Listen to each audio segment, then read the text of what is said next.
Te bendiga. Esta noche agradecido del Señor una vez más porque nos permite poder estar aquí congregando en su nombre para aprender un poquito más de su palabra. Estamos terminando el capítulo 11 del libro de los Hechos y el miércoles pasado estuvimos viendo la humildad que tenía este hermano esforzado, valiente, un hombre que era lleno de fe, ¿verdad? Y del Espíritu Santo. ¿De quién sería que estamos hablando? ¿Pablo? ¿Pedro? ¿O de quién?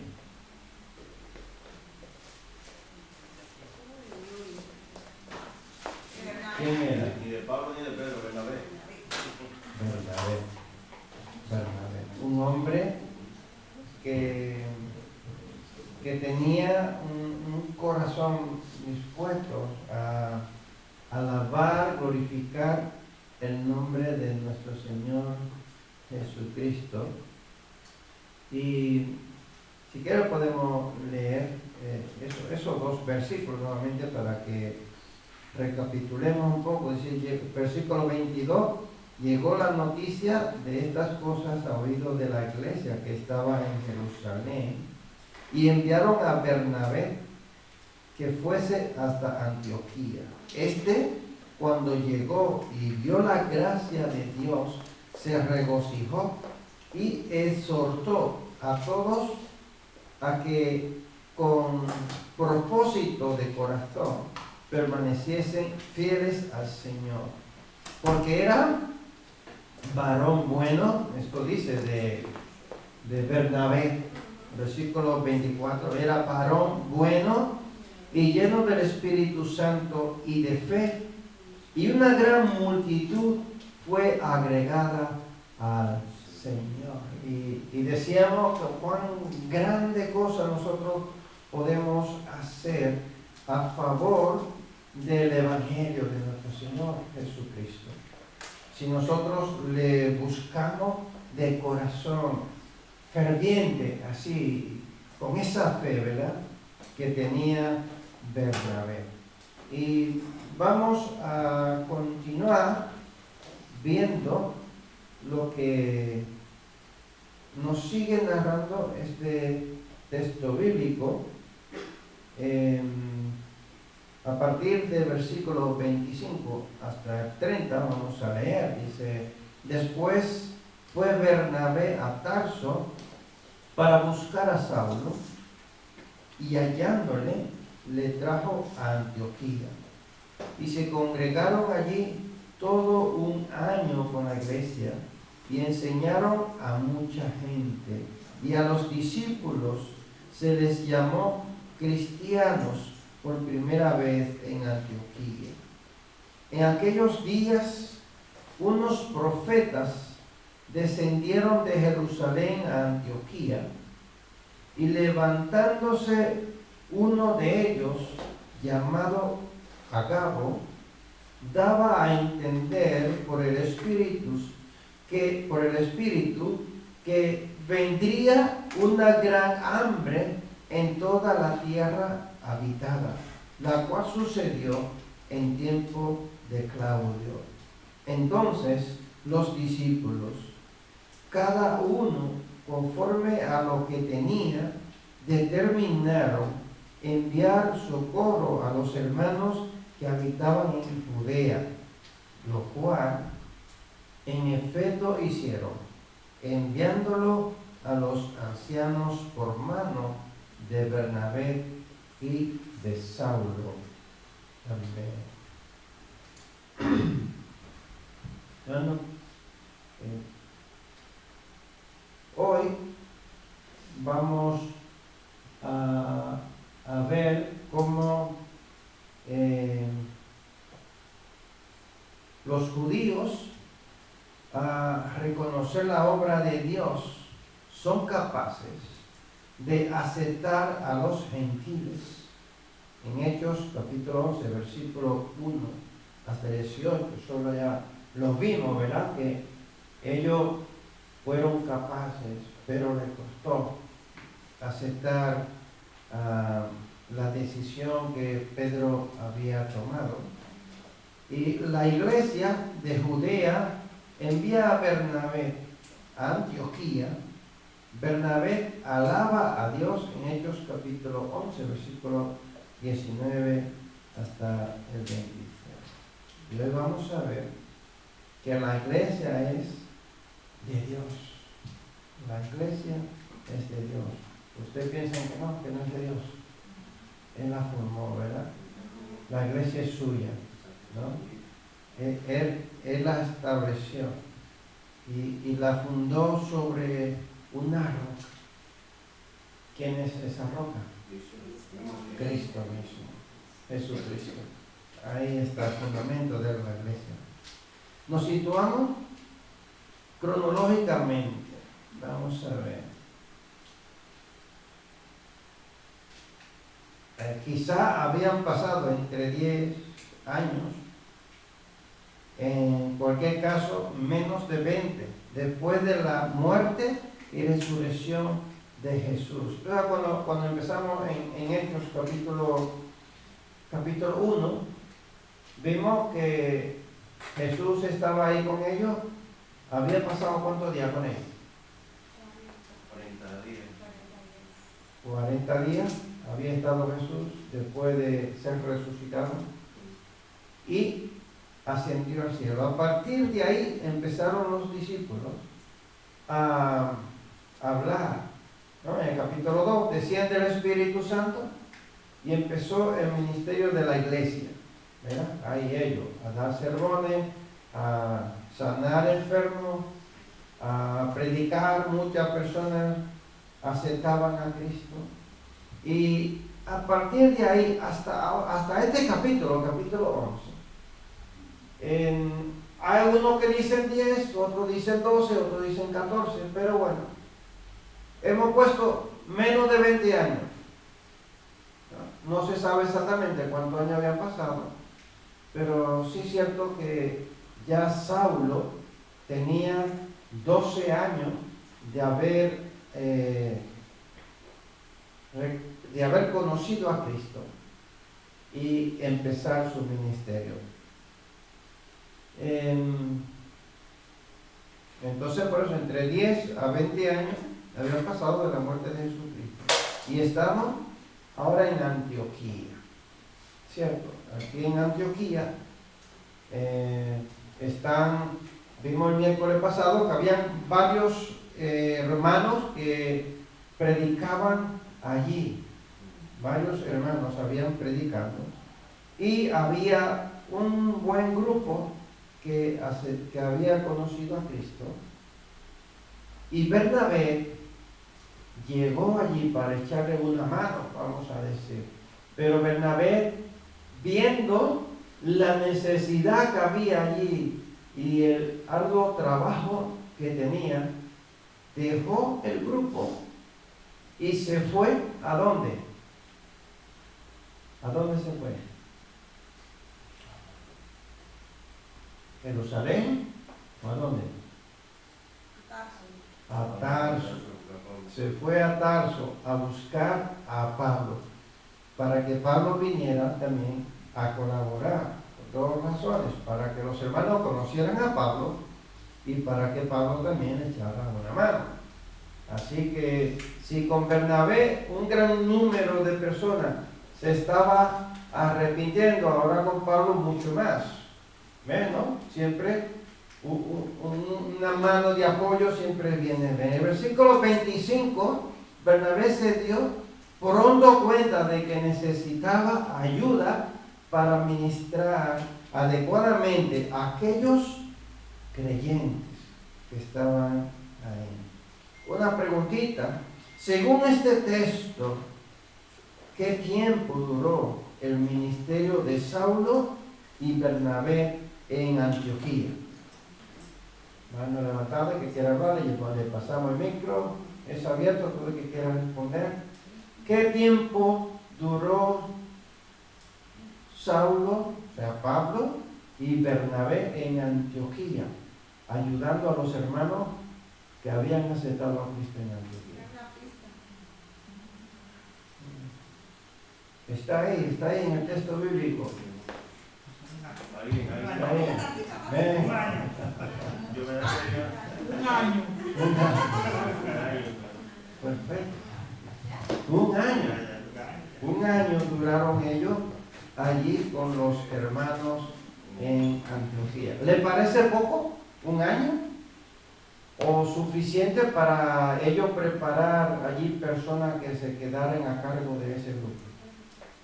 ¿Qué le parece? Yo creo que fue suficiente. ¿Suficiente? Fue intensivo eso. Para preparar. Bueno, en realidad que sí, que fue poco, pero si habían hermanos capaces y llenos del Espíritu Santo, también fue suficiente. También fue suficiente. La intención es que la persona esté dispuesta a hacerlo. Si hay un corazón dispuesto a agradar a Dios y a servirle al Señor incondicionalmente, yo creo que no necesita tantos años para Dios prepararlo. Dios le prepara y esa persona, con ayuda de otro hermano, pues puede encaminar. El Espíritu Santo le sigue preparando. Nunca terminamos de estar preparados. Nunca. Cada vez que tú lees la Biblia, te encuentras con algo nuevo. Y tú dices, pues yo esto lo he pasado por alto. ¿No? Siempre te encuentras con algo nuevo. A ver, David, tenía algo que decir. Sí, que yo creo que fue, viendo lo que hemos leído de Bernabé, yo creo que fue el tiempo justo. O sea, alguien que dice que era bueno, que está lleno del Espíritu Santo, cuando llega aquí y ve lo que hay, y va a buscar ayuda, no tendría ningún sentido que luego mi clase fuera dejando a la gente media aprendida, ¿no? O sea, viendo cómo ya estaba lleno del Espíritu Santo, que fue a buscar ayuda, que se le ve ahí la responsabilidad que tiene, pues yo creo que el tiempo justo. Cuando yo creo que ya se podía ir, se fue. Esa es la pregunta que... Bueno, buena observación. Yo no voy a cuestionar. Lo que tenemos primero que observar es que a Bernabé lo enviaron para que colaborara allí un corto tiempo con los hermanos en Antioquía. Habían judíos que habían ido a predicar en Antioquía y enviaron a Bernabé porque le conocían el testimonio que tenía. Y Bernabé no fue para quedarse, se fue un tiempo. Y Bernabé, al estar allí con ellos, no se sabe qué tiempo había estado ya Bernabé allí con ellos. Porque cuando leemos la Biblia, pues la Biblia no nos detalla los años, pero Bernabé llegó allí donde ellos, y nosotros lo narramos así, y parece que el tiempo fue que llegó hoy y se fue mañana. No sabemos qué tiempo había durado Bernabé allí con ellos. Igual tenía meses, años, no lo sé. Pero bueno, lo cierto es que él vio también que era importante buscar a Pablo. Y recuerdan que Bernabé fue quien presentó a Pablo por primera vez a los otros apóstoles. Y ellos no querían aceptarlo. Y Bernabé fue quien dio un buen testimonio de Pablo, de cómo el Espíritu Santo lo había usado y lo estaba usando en el ministerio, y ellos entonces lo acogieron. Y ahora Bernabé lo busca para que los hermanos de Antioquía también puedan disfrutar de esas bendiciones, y se quedaron ahí un año más con los hermanos, y luego siguieron su ministerio, porque ellos no eran personas de estar en un mismo lugar, ellos eran personas que estaban cumpliendo con expandir el Evangelio, visitaban a los hermanos en ciertos lugares y luego iban formando los otros grupos. Entonces, te podrías preguntar qué tipo de personas formaban la iglesia de Antioquía. Porque vimos en el versículo 24 que la iglesia crecía. Esta joven pero poderosa iglesia está constituida por judíos que hablaban griego o arameo y gentiles. Estaba formado por judíos que hablaban estos idiomas y también la iglesia estaba formada por gentiles. Leemos el versículo 26 y fíjense en la frase cristiano. Cristiano. El versículo 26 dice: y se congregaron allí todo un año con la iglesia y enseñaron a mucha gente. Y a los discípulos se les llamó cristianos por primera vez en Antioquía. Fíjense que dice que ellos enseñaron, o sea, cuando se habla de enseñar, que prepararon a mucha gente para que siguieran con el ministerio. De tal manera, estas personas eran tan fieles, tenían una vida tan despegada de las cosas del mundo, que le pusieron un nombre. Y me gustaría hacerle una pregunta. ¿Qué le parece a ustedes este nombre que le pusieron? Cristiano. ¿Era bueno? ¿O qué le parece a ustedes ese nombre? Todavía nosotros nos llamamos cristianos, ¿cierto? ¿Tú eres cristiano? Yo me considero cristiano. ¿Qué le parece a ustedes ese nombre? ¿O qué usted piensa que le pareció a ellos en ese tiempo ese nombre? Un apodo, ¿no? Vamos a decir. A ver, mano por aquí, ¿le parece bien a ustedes ese nombre? Depende de quién lo dijera. Es que buscando el significado de cristiano es un seguidor de Cristo. Si en ese tiempo hubiera partidos políticos, pues pudiera ser un buen nombre, ¿no? Aún existen partidos políticos que son, hay un país uno que es cristiano, ¿no? Partido social cristiano, que era el Partido Reformista ahí. Pero bueno, no vamos a ir a ese término, pero es que yo creo que tenía un motivo, ¿no? Si eran seguidores de Cristo, pues tenían que tener un nombre, ¿no? De esto. ¿Sería que se burlaban?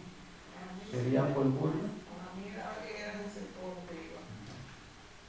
Cristiano, como a veces uno dice que nosotros también, que a veces, y esto que cristiana, y como con esa surrapita, a lo mejor eso también era, no, los cristianos, para referirse a los seguidores. Quizá un poco de burla. No, del partido político no. Pero depende de quién lo diga. Si lo decían entre ellos, pues está bien, como nosotros nos llamamos cristianos. Si lo dicen como ahora los que andan por aquí que te llaman cristianitos, pues en plan de julio. Todo depende de quién lo estaba diciendo en ese momento. Bueno, dice, es probable que este fuera el nombre con que se refería a ellos los habitantes de Antioquía, y muy probablemente por burla, ¿no? Hoy día todavía se siguen burlando de nosotros, ¿cierto? Bueno, entonces, en el Nuevo Testamento los creyentes nunca se refieren a sí mismos como cristianos, sino que utilizan términos como hermanos en Hechos capítulo 15, versículo 1, Primera de Corintios capítulo 16, verso 20, discípulos en Hechos 11, versículo 26, que es el que hemos leído, y el capítulo 14, versículo 24. y santos en Hechos capítulo 9, verso 13, y 2 de Corintios 13:13. Antes de su conversión, Saulo de Tarso buscó a los que pertenecían al camino, los del camino, le llamaban antes a los que seguían a Jesús, lo que querían Jesús, se llamaban los del camino. En Hechos, capítulo 9, versículo 2. Dando a entender que una descripción de los primeros cristianos podría haber sido gente del camino. En Hechos, capítulo 9, versículo 19, lo podemos... capítulo 19, verso 9, estoy mañoso. Capítulo 19, versículo 9.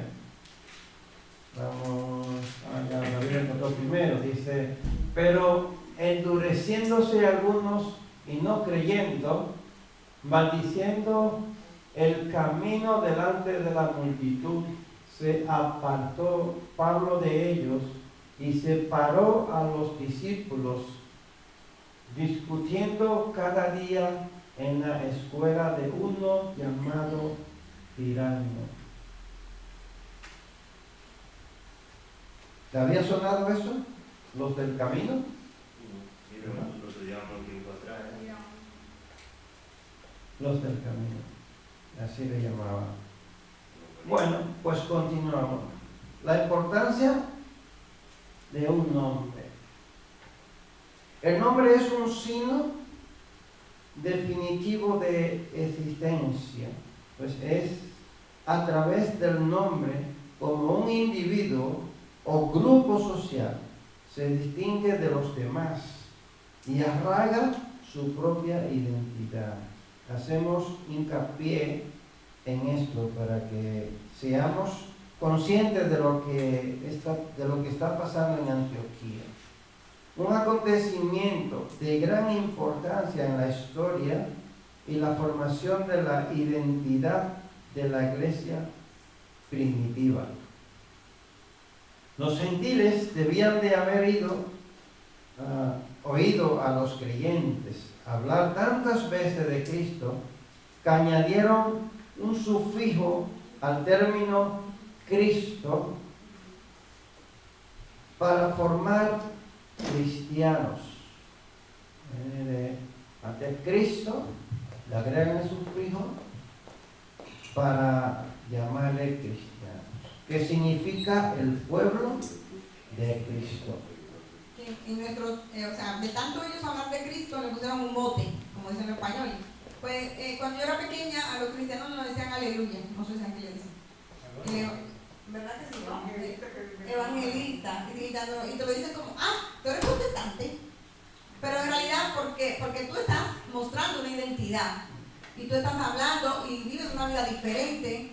Cuando uno está en el trabajo, pues, me ha tocado cenar de empresa, yo no tomo, yo no fumo, yo no bailo. Entonces, claro, es que tú eres aleluya. Entonces, claro, así mismo en esa época, ellos impactaron la sociedad en Antioquía, que vimos la semana pasada, que era una sociedad donde la gente jubilada iba a por sexo. Era una sociedad, vamos a decir, muy libre. Antioquía era una ciudad cosmopolita grande, que había mucha corrupción. Imagínense en esa corrupción y modernismo del año 40, después de Cristo, no sé, que esa gente está hablando tanto de ese Cristo, pues bueno, son cristianos, como nosotros hoy, aleluya. Así es. Bueno, Jacob. Sí, es que es un nombre que ya cogió como un renombre, ¿no? De identificar a lo que seguían la doctrina de Cristo. Y llegó tanto a que cuando el rey Agripa, que ya era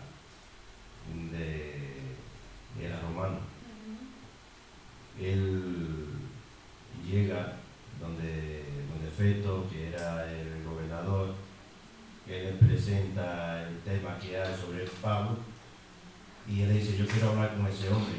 O sea, el rey Agripa se interesa en hablar con Pablo. Y lo llevan al Areópago, bueno, donde estaba allí para juzgarle. Y el rey Agripa le dice, te le permite hablar. Y Pablo empieza un discurso, en el capítulo 26 de los Hechos. Él empieza a hablar, que Agripa le dice, por poco me persuade a ser cristiano. Que ya era un hombre que llegaba hacia el rey, ya, lo más alto de la cúspide. Así es. Sí. Eso sí que es un hashtag, ¿cómo se dice ahora? Un viral, se hizo viral el nombre Sí, cristiano. Sí. Bueno, empezaría como una burla, ¿no? Y luego se le quedó ahí el nombre y hasta hoy día sigue el nombre de cristiano, ¿verdad? De seguir a Cristo, de formar parte de ese ministerio. Hay una pregunta aquí, otra pregunta para participar. Tenemos varias preguntas para que no se me duerman, para que puedan participar. No solo escuchen ahí, sino porque yo también necesito ver qué piensan ustedes. ¿Qué tendrían en común para recibir ese nombre? ¿Qué tenían en común? Que todos eran seguidores de Cristo. Amén. Habíamos recibido. ¿Qué más? Dame el micro, Jacob. ¿Quién más? ¿Qué más tenían en común, además de ser seguidores de Cristo? Es que habían recibido Habían A recibido Cristo. a Cristo, y ya tenían el Espíritu Santo. tenían el Espíritu Santo. ¿Qué más? ¿Qué más tenían en común? Aparte de recibir a Cristo, tener el Espíritu Santo, ¿qué más? Dámele a Yuri. Que predicaban de Cristo. Predicaban a Cristo. ¿Y qué más? Falta algo muy importante que tendrían en común. ¿Qué la sabe? ¿Eh? A la vez que la suelta, él la sabe.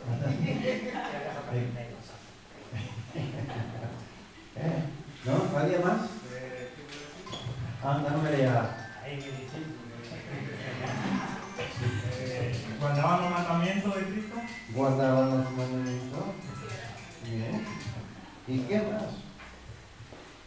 ¿Qué más? Nos falta algo muy importante. ¿Qué hace falta para creer? Fe. Pues tenían fe. ¿Verdad? Eso tenían en común. Tenían en común la fe y el amor por Cristo, sin importar raza, cultura, ni siquiera el idioma. Esto nos enseña que Cristo puede traspasar todos los límites y unificar a las personas, hacer de ambos pueblos uno, como dice Pablo en el libro de los Efesios. Y lo hemos leído, ¿verdad? Que hablaban, ¿qué hablaban? Griego, arameo, y se comunicaban ¿con quiénes? Con todos, con los gentiles y con los judíos. O sea, ellos, Dios lo había preparado para que ellos expandieran el evangelio sin importar raza. Con cualquier persona podían ellos comunicarse para hablarle del evangelio. Bueno, en el versículo 27 y 28, en aquellos días unos profetas descendieron de Jerusalén a Antioquía, y levantándose uno de ellos, llamado Ágabo, daba a entender por el Espíritu que vendría una gran hambre en toda la tierra habitada, la cual sucedió en tiempo de Claudio. Claudio fue el quinto emperador romano de nuestra era. Este detalle del escritor inspirado nos ubica en el tiempo. Hubo una seria hambruna durante el reinado del emperador romano Claudio en el 41 a 54 después de Cristo, debido a una sequía que se extendió en gran parte del imperio romano durante varios años. En ese imperio, claro, se sabe en la historia, en el tiempo en que Claudio reinó, que fue en ese tiempo, en el año 41 hasta el 54. No solo hubo profeta en el Antiguo Testamento, sino también en la iglesia primitiva.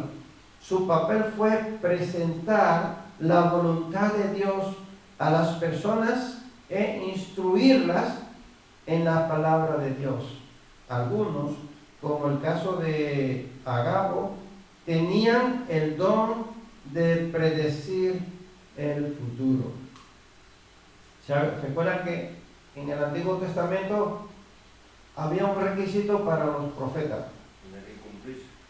Cuando ese profeta decía algo, se tenía que cumplir, y si lo que ese profeta decía no se cumplía, ¿qué le pasaba al profeta? Le sacaban fuera de la ciudad y la apedreaban por ser mentiroso. Entonces era un falso profeta. O sea, cuando un profeta venía de parte de Dios a dar un mensaje de parte de Dios, eso se tenía que cumplir. Y este profeta Agabo dijo que iba a venir una gran hambruna. Bueno, a veces nosotros nos quedamos esperando que va a suceder dentro de un par de meses. No, ya pasaron. Si estamos ubicados en año 12, 14 o 20 antes de Cristo, imagínate cuándo sucedió esa hambruna. Si este emperador gobernó en los años 40 antes de Cristo, o estábamos ya en ese tiempo, ¿qué? Después de Cristo. Es posible que no fuera tantos años, porque claro, Cristo murió en el año 33, 37 o algo así, ¿no? Cuando murió a los 33 años. Entonces no pasaron tantos años, estuvo ahí cerca la profecía de este profeta, porque no quiero inventarme cosas que no son. Claro, si Cristo murió en el año, si a los 33 años crucificaron a Cristo, y habían pasado ya, vamos a suponer, unos 14 años, entonces la profecía de este profeta se cumplió ahí seguido. No tardó mucho, ¿cierto? No, los cálculos no están mal, ¿no? ¿Cierto? Bueno, era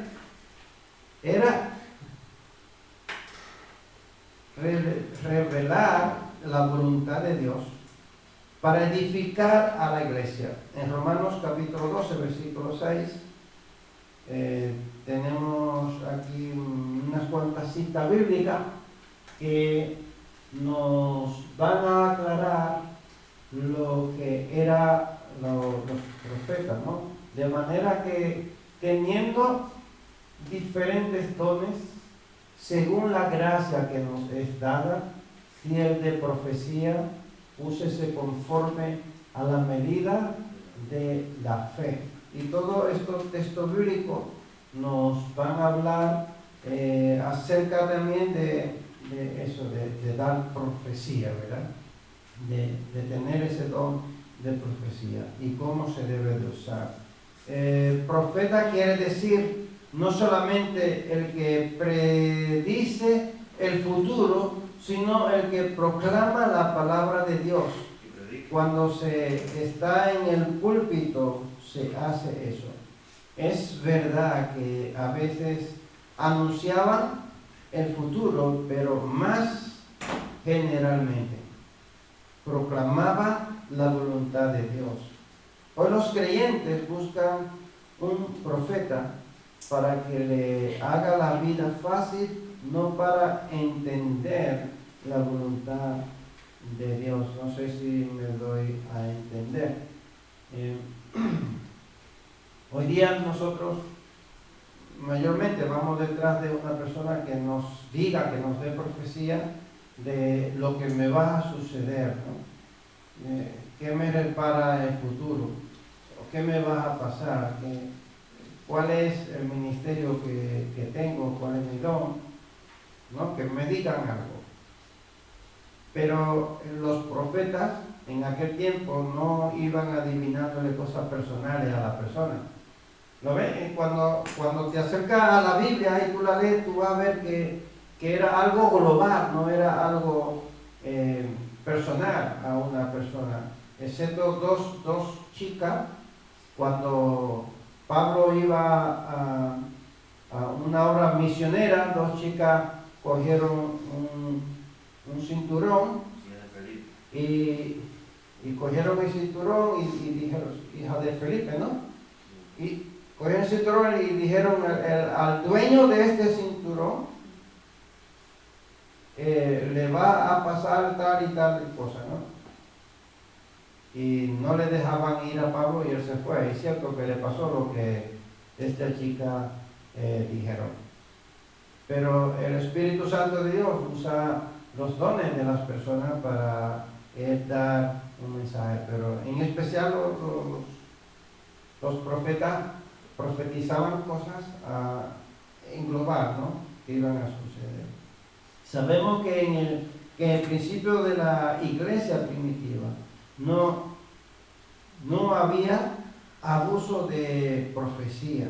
Luego sí hubo, entonces se estableció a los hombres evaluar si era engaño o en verdad viene de Dios la profecía. En 1 Corintios capítulo 14, versículo 29, dice: asimismo los profetas hablen 2 o 3 y los demás juzguen. A ver si lo que está hablando es verdad, es correcto. Juzguen, esa palabra. Ahora mismo está el conflicto de Gaza e Israel. Y ya la gente está poniendo escatológico. Ya la gente, ¿no? Y yo pienso que es juzgar lo que pasa.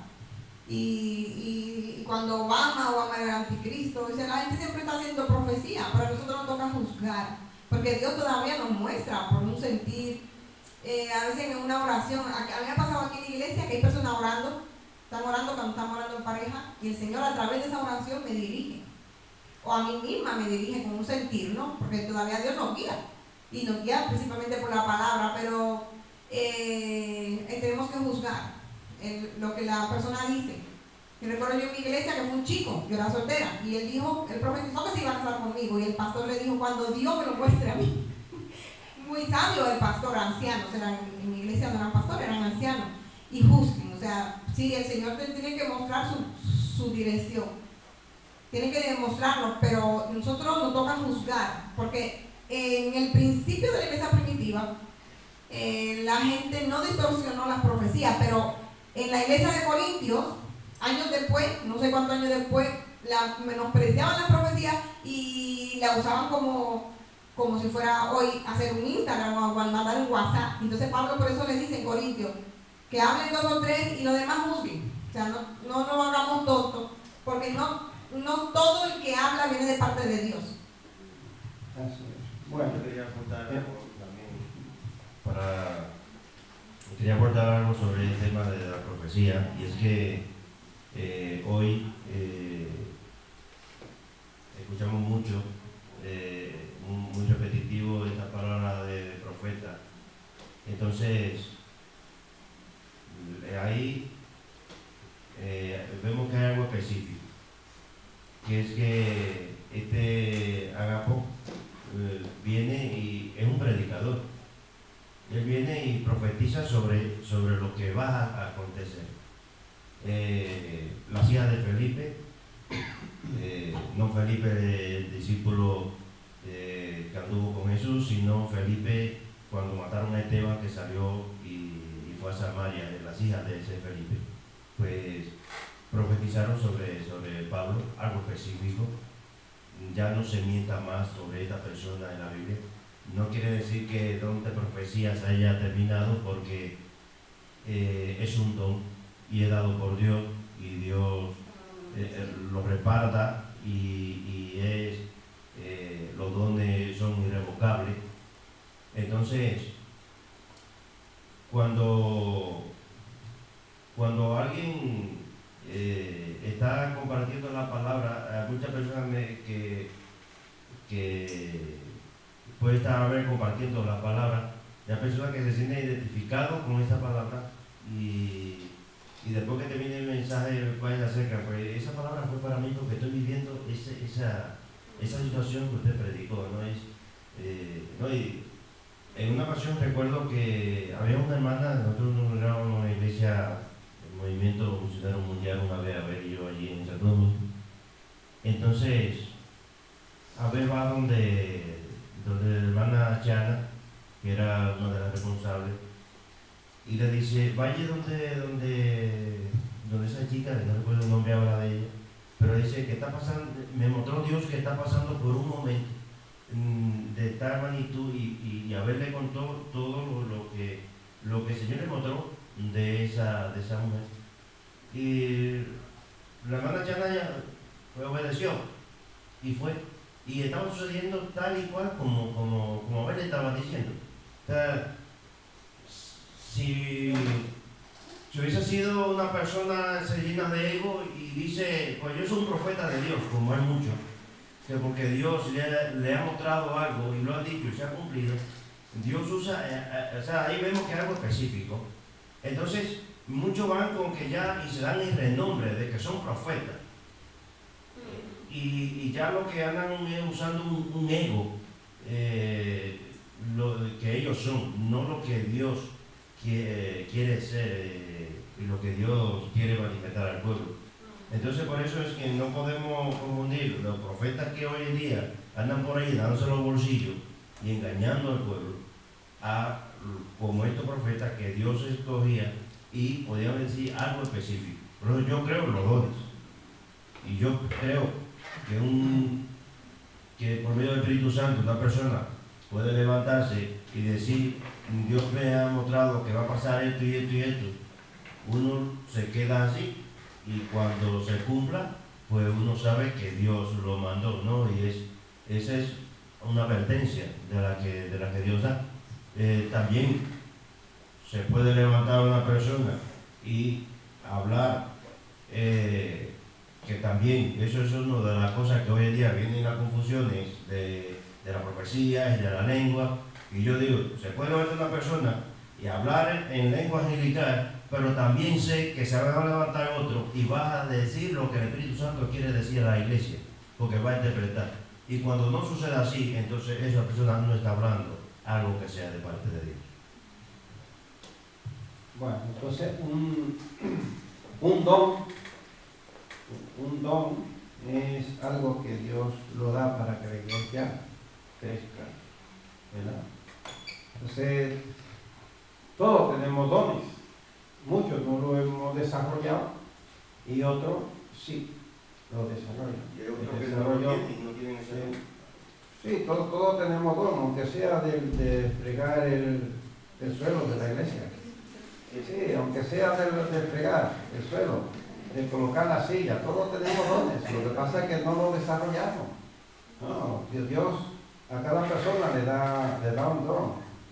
No, o puede hacer merienda para los niños, tiene un trato especial con cierta persona, es hospedador, invita a la gente necesitada a su casa. Todos tenemos dones, lo que pasa es que no lo desarrollamos, uno lo desarrolla más, otro menos. Entonces, ¿qué ustedes creen? ¿Que los apóstoles eran profetas? ¿O ellos ejercían el papel solo de apóstol, predicaban? ¿O tenían don también de profecía ellos o no? Sí. ¿Qué ustedes creen? Dios, Están muy silenciosos, ¿no? Dios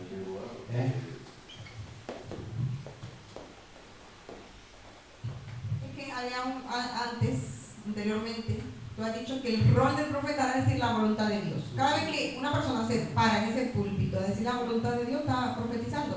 Y Elías, que era un hombre de debilidades, dice Hebreo 11, él lo que le decía acá era la voluntad de Dios. Y le dijo al pueblo, miren, no tengan dos pensamientos. O sea, cada vez que tú te pones en un sitio a decir la voluntad de Dios, tú estás profetizando. Hay profecía predictiva, en la Biblia hay profecía predictiva, y hay la voluntad de Dios, que es lo que hacemos. Y si el Señor se place en darte un sentir, pues también tú lo dices, sin orgullo, como dice el hermano. Pero yo pienso que la profecía es la voluntad, es decir, revelar a otros. La voluntad de Dios es el rol del profeta. O sea, el oficio del profeta, Elías, Eliseo. Luego vinieron con advertencia, como dice el hermano, Jeremías, Daniel, Ezequiel, y se acabó, se cerró hasta Juan y Jesús, que es el mayor profeta. Después de Jesús, Agabo, las hijas de Felipe, y como el Señor ha querido mostrarnos cosas o ponernos un sentir, no haga así, ve aquel hermano, o sea, como porque el Señor edifica su iglesia, pero para que nosotros entremos a su voluntad. O sea, esa advertencia era para que ellos hicieran algo, va a venir un hambre, ellos no se van a quedar de brazos cruzados, pero muchas veces el Señor nos da advertencia. Y la profecía más segura es la palabra de Dios, dice Pedro. Esta es la profecía más segura. Yo la leo por la mañana y el Señor me está profetizando, pero no hacemos caso porque somos cabeza dura. Sí. Bueno, tenemos a Pedro, lo estudiamos ya hace unos meses atrás. Pedro con Ananías y Zafira, ¿no? Estos dos mintieron, vendieron una propiedad, sustrajeron la mitad del dinero. ¿Y quién le reveló a Pedro que ellos estaban mintiendo? El Espíritu Santo se lo reveló, ¿no? ¿Y ellos qué hicieron? ¿Pedro qué hizo? Confrontó a Ananías y luego a Zafira. Las dos murieron, ¿a que sí? Porque mintieron y no se arrepintieron, ¿no? Entonces, Dios le da dones a la persona. Y no porque el Espíritu Santo me muestre a mí que un hermano está en pecado o que va a suceder algo y Dios me muestre, eso no quiere decir que yo sea profeta, ¿no? Los profetas tenían un papel específico, ¿cierto? No sé si me entienden, ¿no? Un papel, el rol del profeta era algo global, también algo personal a una persona, pero eso tenía que suceder tal y como ese profeta lo decía. Tenía que suceder.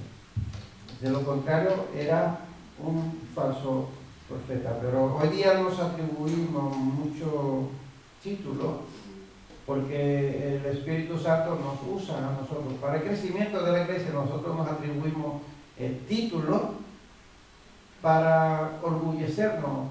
O no lo sé, yo no quiero meterme en eso, pero sí, muchas veces lo utilizamos así. Y que Dios nos libre de tomar un título para nosotros orgullecernos, sino que si Dios nos quiere usar, si Dios te quiere usar, con cualquier don que Él te dé de sanidad, gloria a Dios, que ore y que sane a los enfermos, gloria a Dios, pero que no te orgullezcas por eso. Dios se agrada de la humildad, ¿cierto? Le dijo a quién, a David, Samuel le dijo a Saúl, Dios se agrada más de qué? De la obediencia, de la humildad, antes que de los sacrificios. O sea, Dios es así, Dios es un Dios de amor. ¿Alguna pregunta? ¿No? ¿Ninguna pregunta? Bueno, está muy tranquilo. Versículos 29 y 30, los dos últimos versículos. Y de este empujón ya terminamos. La generosidad de los hermanos de Antioquía. Los creyentes en Antioquía se sintieron motivados a dar con generosidad porque se encargaron de las necesidades de otros. Dice, determinaron enviar socorro a las personas necesitadas. De la iglesia de Antioquía aprendemos La iglesia de Antioquía desarrolló la generosidad hacia la iglesia de Dios, versículos 27 y 29. Sabemos que hay promesas para el dador alegre. Fueron determinados en ayudar a esta iglesia de Dios de lo que tenían, de lo que ellos tenían, de eso daban.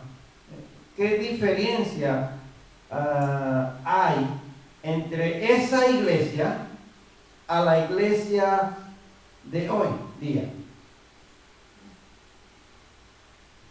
¿Qué diferencia ustedes ven entre aquella iglesia a la iglesia de hoy día? Vamos a leer el versículo 27 y 29 para refrescar un poco, que luego que están ahí un poco muy dormidos.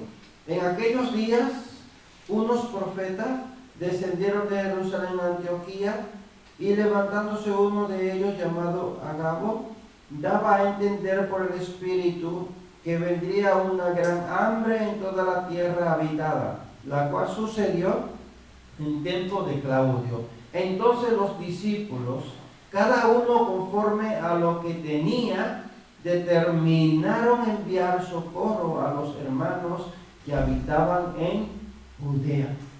Imagínate, de Antioquía, los gentiles están ayudando a los hermanos judíos. A los hermanos judíos. Ahora, ¿qué diferencia hay entre esa iglesia y la iglesia de hoy día? Sí, no, esa ofrenda misionera, cuando en mi iglesia sacaban ofrenda misionera, había un fondo misionero, porque claro, eso es una ofrenda misionera y tú das de lo que tienes, no de lo que te sobra. Si tú tienes 100, tú dices, para las misiones, o sea, no para tu iglesia, sino a las misiones se destina una partida, y lo hacíamos nosotros, y éramos una iglesia al principio de 2 familias, ahora es una iglesia grande, con profesional. Pero yo recuerdo eso, si en el mes se sacaba 700, había una partida para las misiones, Haití, para allá, para aquí, para allá, las misiones de fuera. Porque de nuestra iglesia Francisco Hernández era misionero, o esas misiones, supongo yo que se las daban a los misioneros, daban Prensa, Ramón Prensa, había muchos misioneros cuando eso, ya están viejitos, no sé si hay misioneros ahora.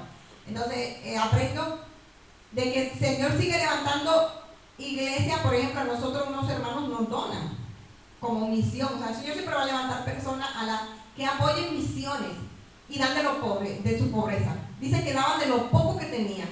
O sea, si el hermano griego era pudiente, pues daba mucho. Pero claro, había una viuda judía por ahí y ella daba de lo poco que tenía. O sea, pero como cada uno pudo mandar esa ofrenda a los judíos de Jerusalén. Es bonito, sí.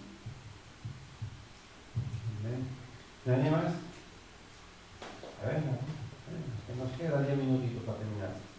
No, que me uno a lo que dice Ada, y es que ahí en San Juan, que nosotros pues somos, ¿no?, la iglesia Campo Bíblico, pues una iglesia que todavía usa una ofrenda aparte que es para las misiones, porque hay hermanos que están en el mismo país, pero en otra provincia, que están con ministerio del niño, de ancianos, y esa ofrenda es para eso, para ayudar.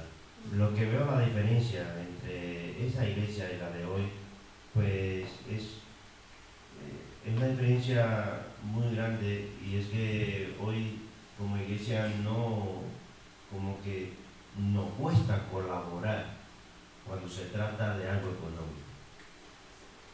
Cuando se trata de algo económico como nos cuesta, o como que lo miramos, si no es para ayuda mía, o yo no soy beneficiado de eso, pues a mí no me interesa, ¿no? Lo veo así, en muchas, no es aquí, sino en todas iglesias de Cristo, ¿no? De llamarse cristianos. Hoy en día, no sé si llamarle egoísmo o El amor, el dinero. pues la falta de amor. Sería un desamor. Es un desamor. Sin corazón, sin alma. Así es verdad. Se dice. Sí, no Yo cuesta. no tengo trabajo, por ejemplo, y cada mes me descuentan de la cuenta 5 euros, 10 euros para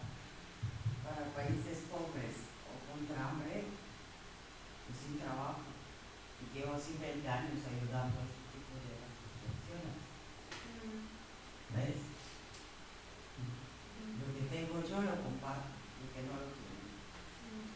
Hago así. Claro, pero Si veo a una persona a la calle, el último euro se lo doy.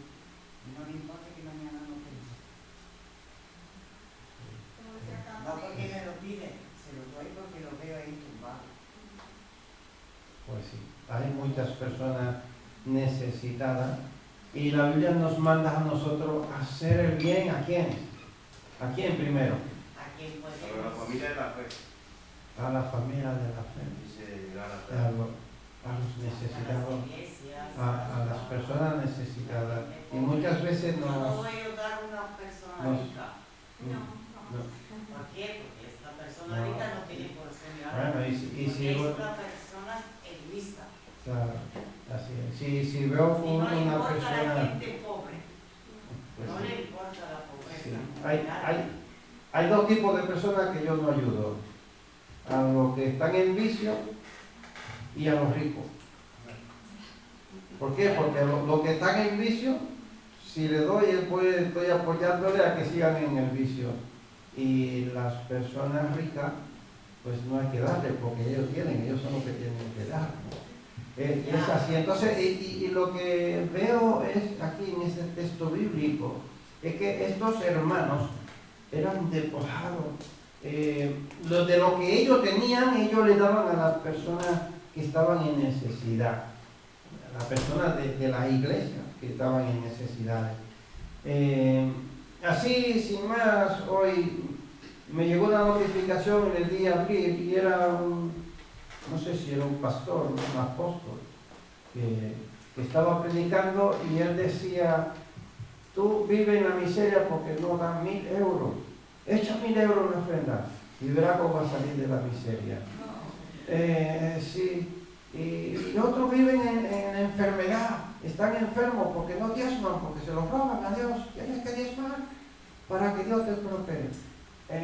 Pero yo no puedo, ¿Con quién te pasa? yo no puedo apoyar mi fe en darle a Dios para que Dios me dé a mí. Dios no es un Dios de negocio. Todo lo contrario, cuando yo voy a la Biblia, yo veo que Jesús, siendo el dueño del universo, dice, capítulo 2 de Filipenses, dice que se despojó de todo. No tenía nada. Los discípulos cuando le preguntaron: ¿dónde tú vives? Ven y ve. Y por el camino Jesús le dice: las aves tienen nido, las zorras tienen cueva, y yo no tengo donde recostar mi cabeza. Se encontró con un rico que era joven y le dijo: vete. Y le preguntó a Jesús, el rico joven le dijo a Jesús: ¿qué yo tengo que hacer para entrar al reino de los cielos? Vende todo lo que tú tienes y dáselo a los pobres. Y se fue este joven rico y vendió todo gozoso y lo repartió. ¿Cómo se fue? Triste. Triste, porque Jesús le dijo que vendiera todo y se lo diera a los pobres. Si el dueño de la creación, si Jesús no tenía absolutamente nada, ¿y por qué entonces tantas personas predicando que hay que echarle ahí en las ofrendas tanta cantidad de dinero para que Dios te prospere? Tremendo. ¿Sabías que para la colaboración hacia otras iglesias puede darse oración, ideas, así como dinero?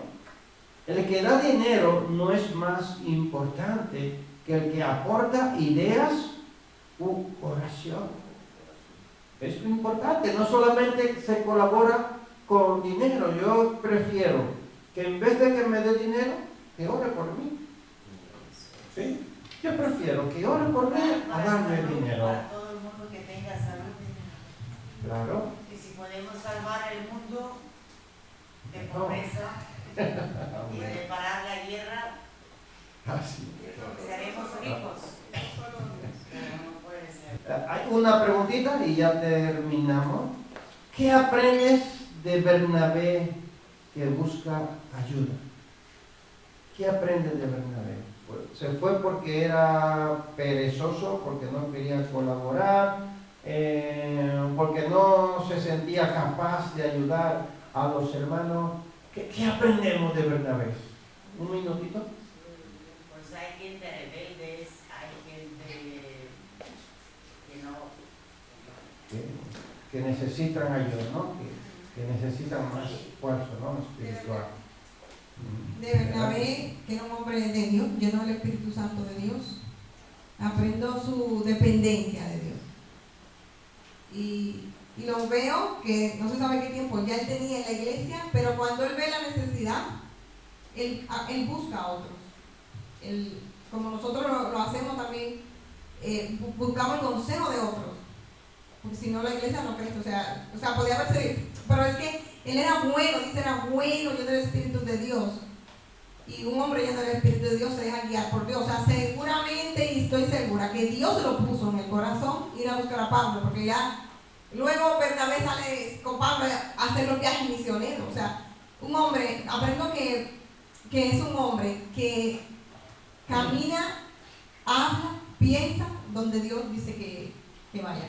Y porque era bueno, dice, lleno del Espíritu Santo y firme en fe. Entonces, ojalá que seamos todos así como Bernabé. O sea, yo oraba, ahora mismo digo, yo quiero ser así. O sea, todo lo que yo haga y piense, que sea en pos de edificar la iglesia del Señor. ¿Paco? Sí, otra cosa de Bernabé es que, aparte de que él era buen colaborador, dejaba que otros colaboraran también, ¿no? Le dejaba esa libertad también para que aportaran ese grano de arena. Fue lo que hizo con Pablo, ¿no? Si hubiese sido otro, pues se lleva el mérito. Bueno, lo mandaron a él, pues. Porque los de Jerusalén lo mandaron a él allí. Pero él salió y fue a Tarso a buscar a Pablo, porque es que eso es lo que hace una persona. Un buen siervo del Señor. Un siervo del Señor. Amén. Este hombre es humilde, reconoce que la iglesia es del Señor y él busca ayuda, no para él, sino para la iglesia. Y eso es bueno, hermanos, que nosotros nos esforcemos para que la iglesia tenga un buen fundamento espiritual. ¿Sabe lo que es estar cómodo y irte a caminar? Porque si fuera que cogiera un avión, si fuera que hubiera carretera para irse en un coche, o coger un bus, o coger un tren, pero que en ese tiempo no había nada de eso, había burrito, o había camello, y la mayor parte era caminando. Hermano, 180 kilómetros para ir a buscar a un hermano, para convencerlo, para que ese hermano venga con él 180 kilómetros nuevamente hasta donde están estos hermanos. Oye, que cualquiera se lo piensa, Y a veces lo encontraba, que pasaba. Claro, se fue a ver si lo encontraba, a buscarlo. Que pasaron años ya. Lo encuentra y lo trae. Hay que ser muy esforzado, muy valiente, hermano. Mucho amor por la obra del Señor. Eso, Mucho amor por la pero obra. mucho amor hay que tener por la obra del Señor. Eso es verdad. Valiente y esforzado. Bernabé hizo un viaje de 180 kilómetros para reclutar a Saulo para que colaborara con él. Del versículo 25, versículo 26 del capítulo 11 que está. De Dios aprendemos que cuida de los suyos. Aunque vengan tiempos difíciles, Él mostrará su amor y cuidado, sobre todo a los suyos. Proveerá los recursos para que su iglesia necesita a través de aquellos que determinen colaborar con su obra. Él pondrá líderes que cuiden a sus rebaños espirituales.